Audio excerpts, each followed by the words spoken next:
How would you feel if you knew that at any given moment you could be threatened, assaulted, raped, or even killed, and no one would be held accountable?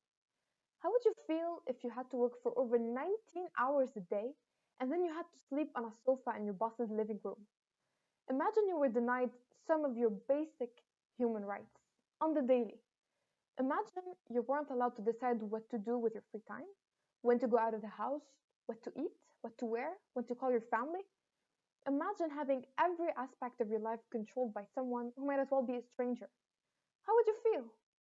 Well, how would you feel if I told you that this was happening right now, possibly in your own house or your neighbor's?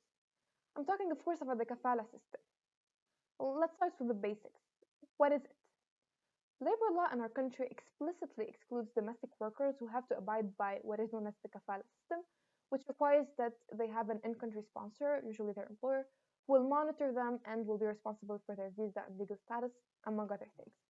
It's important to understand that most of these domestic workers are poor, young, sometimes even underage women who come from underdeveloped countries in Africa and Asia. How does it work?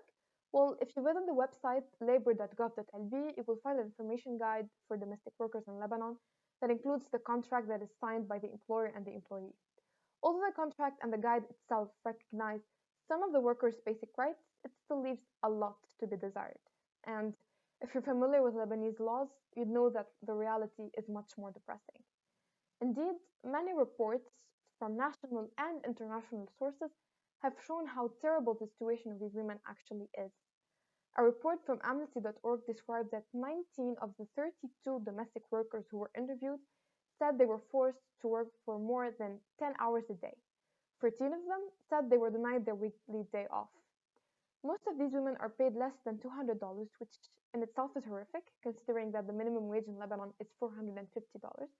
And if it wasn't bad enough, a 2014 study by the NGO Kafa found that more than 1 in 3 of the participants said that their employers had withheld 3 months of pay from them. I can imagine that it's much worse today because of the economic crisis.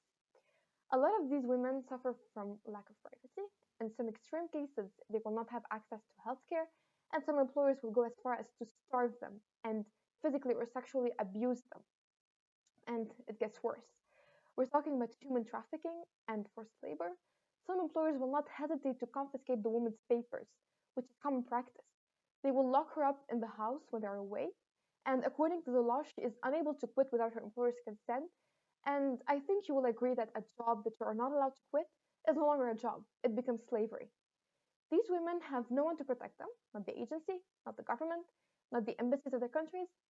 Although there were some attempts for a travel ban from Ethiopia, the Philippines, Madagascar, and Nepal, unofficial trafficking still continues. With no one willing or at least able to help them, these women find themselves in front of two solutions: to either run away or to commit suicide, which unfortunately is so common it's no longer reported in the media. And why would it be when it's happening twice every week? And of course, no questions are ever asked and no one is ever held accountable. Most importantly, we need to understand that this problem is not just related to specific cases of abuse.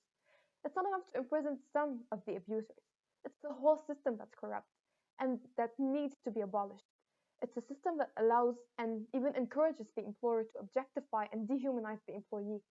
A lot of employers say that they are afraid the worker will run away or kill herself because they don't want to lose the money they paid for her services. They see her as an investment, a commodity, a gadget that could become defective and need replacement. It's enough that these women have to suffer from sexism, classism, racism, and xenophobia. The last thing we should be doing is embracing and normalizing a system that is essentially meant to oppress, abuse, and exploit them.